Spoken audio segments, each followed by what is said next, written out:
ವರಿಷ್ಠರು ಇರಬೇಕು. ಅವರು ಜಿಲ್ಲಾ ಮಟ್ಟದಲ್ಲಿ ಬಂದು ಸಭೆಗಳನ್ನು ಮಾಡಿ ಕಾರ್ಯಕರ್ತರ ಅಭಿಪ್ರಾಯವನ್ನು ಕೇಳಬೇಕು.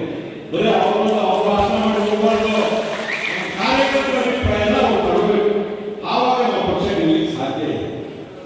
ಸುಮ್ಮನೆ ಅವರಿಂದ ಅಭ್ಯರ್ಥಿಗಳ ಕೆಲಸ ಮಾಡಿ ಅವರು ಬಹಳ ಉದಾಸೀನ ಅದೇ ಅವತ್ತೇ ಗೊತ್ತಾಗ್ತದೆ ನಾವು ಸೋಲ್ತೀವಿ. ಆದ್ರೂ ಸಹ ಇಷ್ಟು ಧೋರಣೆ ಇರಬಾರ್ದು. ನಾವು ಬಹಳ ಸಮಯ ತಗೊಳ್ಳೋದಿಲ್ಲ ಅಂತ ಹೇಳಿದ್ದಾರೆ. ನಾವು ಈ MP ಚುನಾವಣೆಯಲ್ಲಿ ಬಂಗಾರಪ್ಪನವರ ಕುಟುಂಬದ ಯಾವುದೇ ವ್ಯಕ್ತಿ ಸ್ಪರ್ಧೆ ಮಾಡೋದಾದ್ರೆ ಅವರು ನಿಮ್ಮ ಕುಟುಂಬದ ಎಲ್ಲ ಸಮಸ್ಯೆಗಳನ್ನ ಬಗೆಹರಿಸಿಕೊಂಡು ಬನ್ನಿ ಅಂತ ನಾವು ಕಾರ್ಯಕ್ರಮ ನಂತರದಲ್ಲಿ ನಾವು ನಮ್ಮ ಶಾಸಕರಿಗೆ ಎಷ್ಟೇ ಜನರೊಂದು ಪ್ರೀತಿಯಿಂದ ಮಾತಾಡಿಸಿ ಕಳಿಸ್ತಾರೆ. ನಾವು ಶಿವಮೊಗ್ಗದಲ್ಲಿ ಎಲ್ಲ ಬೇರೆ ಕಡೆ ನಾವು ಭೇಟಿ ಮಾಡಕ್ಕೆ ಹೋದಾಗ ನಮ್ಮ ಮಂತ್ರಿಗಳು ಬೇರೆ ರೀತಿ ಕಂಡು ಅದೇ ರೀತಿ ಬಹಳಷ್ಟು ಜನರಿಗೆ ಅನುಭವ ಆಗಿದೆ. ಹಾಗಾಗಿ ಈ ರೀತಿಯ ಕೆಲವು ನಡವಳಿಕೆಗಳನ್ನ ನಾಯಕರುಗಳು ಸರಿ ಮಾಡಿಕೊಡ್ಬೇಕು ಅಂತಕ್ಕಂಥದ್ದನ್ನ ನಾವು ರಾಷ್ಟ್ರದ ಮುಖಾಂತರ ಅವರಿಗೆ ತಿಳಿಸಬೇಕು ಅಂತೇಳಿ ನಾನು ಮಾಡಿ ಟಿಕೆಟ್ಗಳನ್ನ ನೀಡಬೇಕು. ಆಕ್ಚುಲಿ ನಮ್ಮ ಯಾವುದೋ ಒಬ್ಬ ಕ್ಯಾಂಡಿಡೇಟ್ಗೆ ಪಕ್ಷದಿಂದ ಟಿಕೆಟ್ ಕೊಡ್ತೀವಿ ಅಂತಂದ್ರೆ ಅವ್ನ ಸರ್ವಿಸ್ ಮನೆ ಪಕ್ಷ ಸಮಾಜಕ್ಕೆ ಏನು ಬಹಳ ಪ್ರಶ್ನೆ ಆಗಿದೆ. ಬರೀ ಬಂಗಾರಪ್ಪನ ಮಗು ಪ್ರಶ್ನೆ ಬರಲ್ಲ, ಅವ್ರದ್ದು ಸೇವೆ ಏನಿತ್ತು ಬಹಳ ಮುಖ್ಯ ಆಗಿದೆ. ಇವತ್ತು ಗೋಪಾಲಕೃಷ್ಣ ಬೇಳೂರವತ್ತು MLA ಆಗಿದ್ದಾರೆ ಅಂತಂದ್ರೆ ಅವ್ರ ಕಾಂಟ್ರಿಬ್ಯೂಷನ್ ಇತ್ತು. ಹಾಗೆ ಇವತ್ತು MLA ಆಗಿಲ್ಲ. ಗೋಪಾಲಕೃಷ್ಣ ಬೇಳೂರು ಸರ್ವಿಸ್ ಮಾಡಿ ಬಂದು ಇವತ್ತು ನಮ್ಮ MLA ಆಗಿದ್ದಾರೆ. ಅದೇ ರೀತಿ ಅವ್ರ ಕಾಂಟ್ರಿಬ್ಯೂಷನ್ ಬಹಳ ಮುಖ್ಯ ಆಗಿದೆ. ನಾವು ಜಾತಿ ಅಂತ ಹೇಳೋ ಪ್ರಶ್ನೆ ಇಲ್ಲ. ಹಂಗಾಗಿ ಮುಂದಿನ ಲೋಕಸಭಾ ಚುನಾವಣೆಯಲ್ಲಿ ಕ್ಯಾಂಡಿಡೇಟ್ ಆಯ್ಕೆ ಮಾಡಬೇಕಾದ್ರೆ ಪಕ್ಷ ತಾಲೂಕುವಾರು ಜಿಲ್ಲಾವಾರು ಚರ್ಚೆ ಮಾಡಿ ಕೊಡಬೇಕು ಅಂತ ನನ್ನ ಅನಿಸಿಕೆ. ನಮ್ಮ ಶಾಸಕರು ಮುಂಚಿನಾಗೆ ಮಾತಾಡಿಸಿದ ರೀತಿ ಈಗ ಬದಲಾವಣೆ ಆಗಿದೆ. ನಾವು ನಿಮ್ಮ ಅಭಿಪ್ರಾಯಗಳು ಇನ್ನ ಬಿಟ್ಟು ಹೋಗೋ ಪ್ರಶ್ನೆ ಇಲ್ಲ. ಬದಲ ಅಭಿಪ್ರಾಯವನ್ನು ಹೇಳಿ ಸರ್ ಮುಂದೆ ಒಳ್ಳೆದಾಗುತ್ತೆ. ನಿಮ್ಮ ಓಟಿ ನಿಮ್ಮ ಎಲೆಕ್ಷನ್ ನಾವು ಹಗಲು ನೋಡ್ತೀವಿ. ಮೊನ್ನೆ ನನ್ನ ವಾರ್ಡಲ್ಲಿ 7 ಓಟ್ ಇರೋದು, ನನ್ನ ವಾರ್ಡ್ 477 ಲೀಡ್ ಕೊಟ್ಟಿದ್ದ. ಬಿಜೆಪಿ ಕೂಡ 194 ಬಂದಿದೆ. ಅಲ್ಪಸಂಖ್ಯಾತರಿಗೆ ಯಾವುದೇ ಕಾರಣ ಕಾಂಗ್ರೆಸ್ ಎಲ್ಲ ಮುಖಂಡರು ವೇದಿಕೆ ಬಂದಿರಿ. ನಮ್ಗೆ ವೇದಿಕೆ ಕುರಿತು ಬೇಡ, ಯಾವುದೋ ಹುದ್ದೆ ಬೇಡ. ನಾನು ಸಾಹೇಬ್ರೆ ನಾನು ಲೀಡರ್. ನಾನು ಹೇಳ್ತೇನೆ ಅಂದ್ರೆ ಅಲ್ಪಸಂಖ್ಯಾತರು ಎಲ್ಲೋದ್ರು ಆಫೀಸರ್ ಏನು ಕೆಲಸ ಕೆಲವೊಂದು ಸಮಿತಿಗಳನ್ನು ಆಯ್ಕೆ ಮಾಡಿದ್ದಾರೆ. CDC ಇರ್ಬೋದು, ಏನೇ ಇರ್ಬೋದು. ಒಬ್ಬ ಒಂದು ಕಾಂಗ್ರೆಸ್ ಇರ್ತಾನೆ ಮನೆ ಮಗಲ್ಲಿ ಓಟ್ ಬೆಳೆದ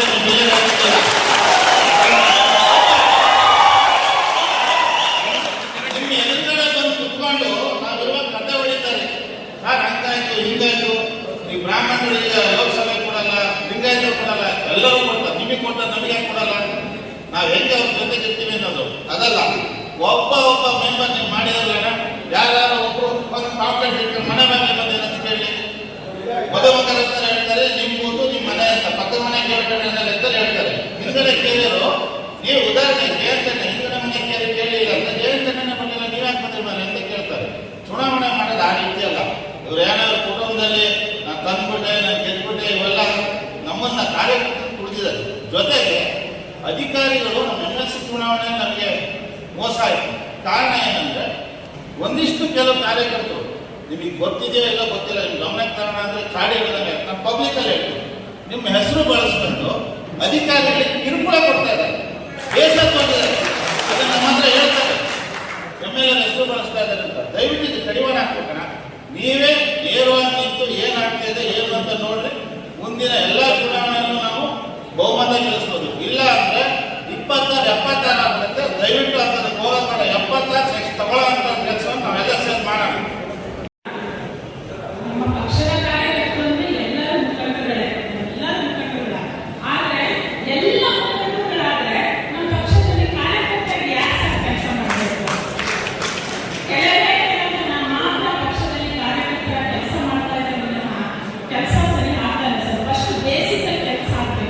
ಅವರನ್ನು ತಗೊಂಡ್ರೆ ಒಂದು ಬೀದಿಗೆ 5 ಜನ ಬಿಟ್ಟಿರ್ತಾರೆ ಸರ್.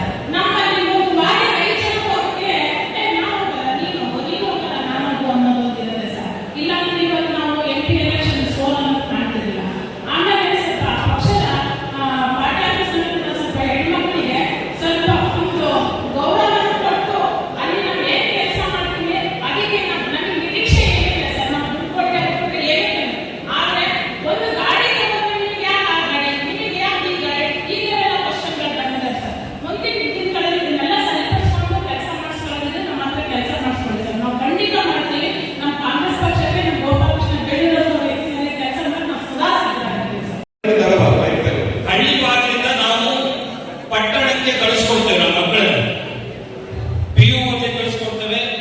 ಡಿಗ್ರಿ ಓದಲಿಕ್ಕೆ ಕಳಿಸ್ಕೊಡ್ತಾರೆ. ನಮ್ಮ ಊರಿನಿಂದ ಕಾಂಗ್ರೆಸ್ ಕುಟುಂಬದಲ್ಲೇ ಹುಟ್ಟಿರ್ತಕ್ಕಂಥ ಹುಡುಗರು, ಕಾಂಗ್ರೆಸ್ ನಾಯಕತ್ವದಲ್ಲೇ ಬೆಳೆದಿರ್ತಕ್ಕಂಥ ಹುಡುಗರು, ನಮ್ಮ ಜೊತೆಗಿರ್ತಕ್ಕಂಥ ಒಡನಾಡಿಗಳು, ಹೆಣ್ಮಕ್ಳು ಮತ್ತು ಗಂಡು ಮಕ್ಕಳು ಇಬ್ಬರು ಸೇರಿಕೊಂಡು ಶೈಕ್ಷಣಿಕವಾಗಿ ಸಾಗರಕ್ಕೆ ಬಂದ ತಕ್ಷಣವೇ ನಮ್ಮ ಹತ್ರ ಕೇಳ್ತಾರೆ, ನೀವು ನಿಮ್ಮ ಪಕ್ಷ ಏನ್ ಮಾಡಿದೆ, ಸಾಗರದಲ್ಲಿ ಅವ್ರಿಗೆ ಏನಾಗ್ತಿದೆ ಅನ್ನೋದ್ರ ಬಗ್ಗೆ ಒಂದು ಚಿಕಿತ್ಸಾತ್ಮಕವಾಗಿರ್ತಕ್ಕಂಥ ಯೋಜನೆಯನ್ನು ಕಾಂಗ್ರೆಸ್ ಪಕ್ಷ ಮಾಡಬೇಕು ಅನ್ನೋದು ನನ್ನ ಮೊದಲ ಪ್ರಯತ್ನ. ಯಾಕಂದ್ರೆ ನೀವು 5 ವರ್ಷದ ನಂತರದ ಎಲೆಕ್ಷನ್, 4ನೇ ವರ್ಷಕ್ಕೆ ನೆಕ್ಸ್ಟ್ ತಮ್ಮದು ಎಲೆಕ್ಷನ್ ನಡೆಯುತ್ತೆ. ಅದರ ಮತದಾರ ಈಗ ಬಹುಶಃ 9ನೇ ತರಗತಿಯಲ್ಲಿ ಓದುತ್ತಿರಬಹುದು. 9ನೇ ತರಗತಿಗೆ ಈಗಾಗಲೇ ಪ್ರಾಕ್ಟೀಸ್ ಅನ್ನು ಅವರು ಸುರಕ್ಷಿಕೊಂಡಿರುತ್ತಾರೆ. ನಾವು 18ನೇ ವರ್ಷಕ್ಕೆ ಅವರ ಹತ್ರ ಹೋಗಿರ್ತೀವಿ, 15ನೇ ವರ್ಷಕ್ಕೆ ವಾಪಸ್ ಬಿಟ್ಕೊಂಡಿರ್ತಾರೆ. ನಮ್ಮದೇ ಸಾಗರದ ಶೈಕ್ಷಣಿಕ ಸಂಸ್ಥೆಗಳಲ್ಲಿ ಅಂಥದ್ದೊಂದು ಪ್ರಯೋಗಾತ್ಮಕವಾಗಿರ್ತಕ್ಕಂಥ ಒಂದು ಶಾಲೆಗಳನ್ನು ಕರೆದಿದ್ದಾರೆ. ಅದನ್ನು ಮೊದಲು ಮುಗಿಸಬೇಕು. ಅದನ್ನು ಮೊದಲು ಮುಗಿಸಿದ್ರೆ, ಆ ಶಾಲೆಗಳನ್ನು ಮುಗಿಸಿದ್ರೆ ನಮ್ಮ ಯುವಕರು ನಮ್ಮ ಕೈಗೆ ಸಿಗ್ತಾರೆ. ಇಲ್ಲದಿದ್ರೆ ಸಿಗೋದಿಲ್ಲ. ಒಂದು. ಎರಡನೇ, ಈ ಸರಿಯ ಚುನಾವಣೆಯ ಪ್ರಯೋಗ ನಡೆದು ಚುನಾವಣೆಯ ಪ್ರಯೋಗಕ್ಕೆ ಯಾರನ್ನು ಬಳಕೆ ಮಾಡ್ಕೊಂಡಿದ್ದಾರೆ ಅಂತ ಹೇಳಿದ್ರೆ, ಅತಿ ಹೆಚ್ಚು ಕಾಲೇಜಿನ ಹುಡುಗರನ್ನ, ಅತಿ ಹೆಚ್ಚು ಹಾಸ್ಟೆಲ್ನಲ್ಲಿ ಅಧಿಕರಿಸುತ್ತೇನೆ. ಅವರಿಗೆ ಪಕ್ಷದ ಪರವಾಗಿ ಆರ್ಥಿಕವಾದ ಸ್ವಾಗತವನ್ನು ನಾವು ಬಯಸ್ತಾ ಇದ್ದೇವೆ.